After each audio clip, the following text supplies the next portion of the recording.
Hey guys, welcome back to Ashley's Homestead Adventures. This morning we're in the kitchen and we are going to get a batch of bone broth started for the dogs. I have a bowl of chicken bones here that are going in the crock pot.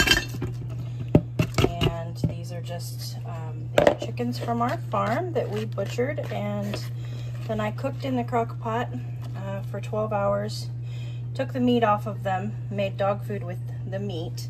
And now I'm putting the bones back in the crock pot along with about a quarter cup of apple cider vinegar.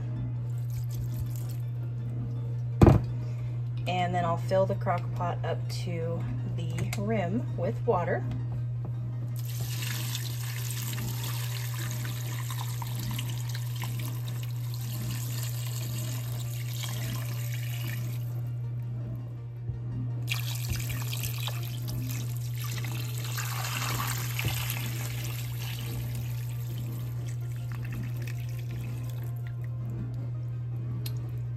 That is good. And at this point you can add anything that you want. If you're making this for yourself, there is lots of different options here that you can do as far as sometimes we will save bones in the freezer. We will save, chicken bones, beef bones, pork bones, any bones, and you can just put them in a bag in the freezer if you don't eat in bulk or cook in bulk and you need to wait until you have a batch, you can do that and then you can make a batch. And if you're making bone broth for yourself and you want to add seasonings, you can add your salt and your parsley. You can add a bundle of herbs. You can add onions to this. If you want to make your own chicken stock, onions, celery, carrots. But for my dogs, I just do the bone broth because I'm just looking for the nutrients of the bones and to cook get the protein out of the bones as well as all of the really good nutrients that are in the bones. The apple cider vinegar helps draw all of those nutrients, vitamins, minerals out of the bones. And so I just leave it plain for my dogs because it just goes directly into a dog food batch. This is not something that we're using for our own consumption. It doesn't need to be seasoned. But that doesn't mean that you can't season it. You can absolutely season it here or you can season it later on. I'm gonna put a lid on this and I'm gonna put it on low and it's gonna cook for 3 days on low. And then we'll pull the bones out and strain it. And I will put the bone broth in the fridge and let it cool, and then I'll skim the fat off of the top before I add it to the dog food.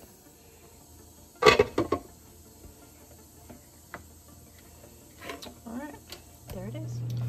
The next thing that I need to contend with is all of these eggs. I need to get these eggs all cleaned and washed and ready, packaged up for the farm stand.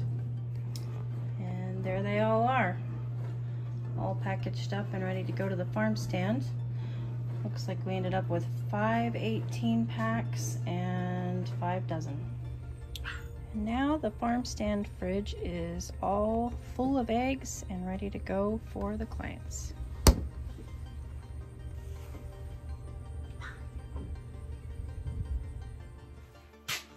The next thing on my agenda is I actually need to mix up Billie Jean's creep feed. And today it's going to be a mix of super stock, which is a 12% like mixed feed. It's got pellets in it, crude proteins 12%, and it's got some grains in it, but it's also pelletized. Got some pellets in it, and rice bran, cottonseed meal, and Milo or Milo. I'm not sure how the proper way to say it is. So I'm gonna go ahead and get her some feed mixed up and get her fed her creep feed for the day.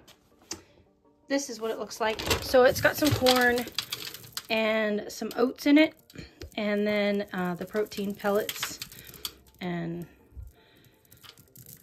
I mix this with the other stuff to create her creep feed. I just keep my, I keep Billie Jean, and I have kept my calves.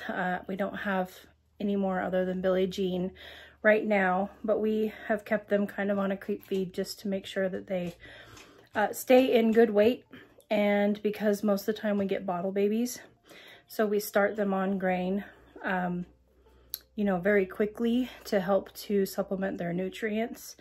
And then of course our pastures don't have a ton of, you know, a ton of protein in them, and we are raising Billie Jean, for example, but we're raising our calves up for beef.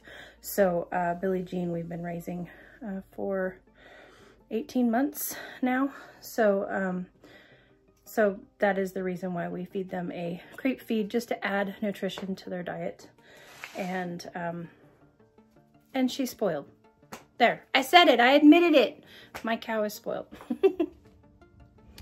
Okay, so here is Billie Jean's creep feed. This is what it turns out, you know, looking like. And it is mostly just a super stock, you know, livestock, 12% livestock feed with some additives in it. And then of course, you know, she gets a cookie too. And I went ahead and made everybody's feed up. So we have Chance and Grace and Josie and Maggie and Velvet. Miss Rogue, you already had your meal. Okay, so I'm gonna get this out to the kids. Here is the naughty little heifer herself. I'm watching you.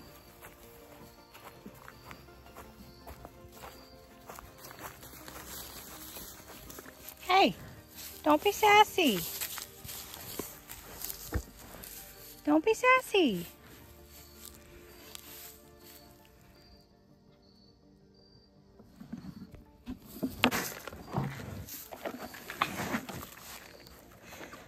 She only gets 3 pounds, so she cherishes every little morsel that she gets. That is an old heated dog water bowl, so that tells you how little it really is. It's not that much that she gets, but it just feels, I feel like it just keeps her condition good, and maybe sometimes too good. I actually have her on a diet right now because she was getting a little flabby, and we don't want flabby steaks. So as we're approaching her freezer camp date,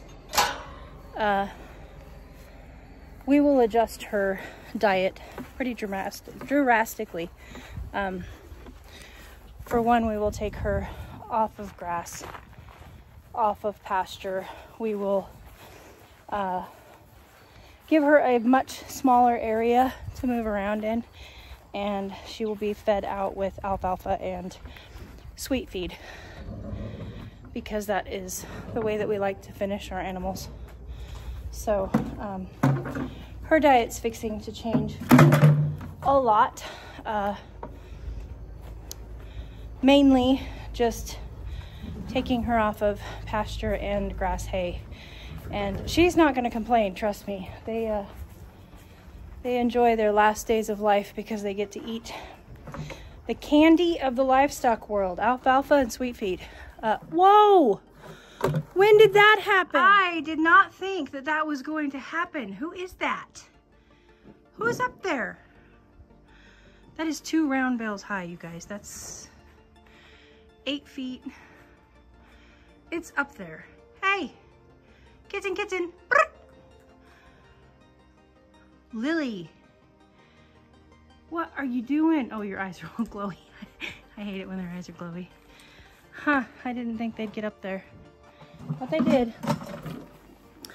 And those are just some of the tasks, you guys, that I end up doing. I am going to run and go work on stalls. I hope that you guys are having a beautiful day, and I will catch you on the next one. Yours truly.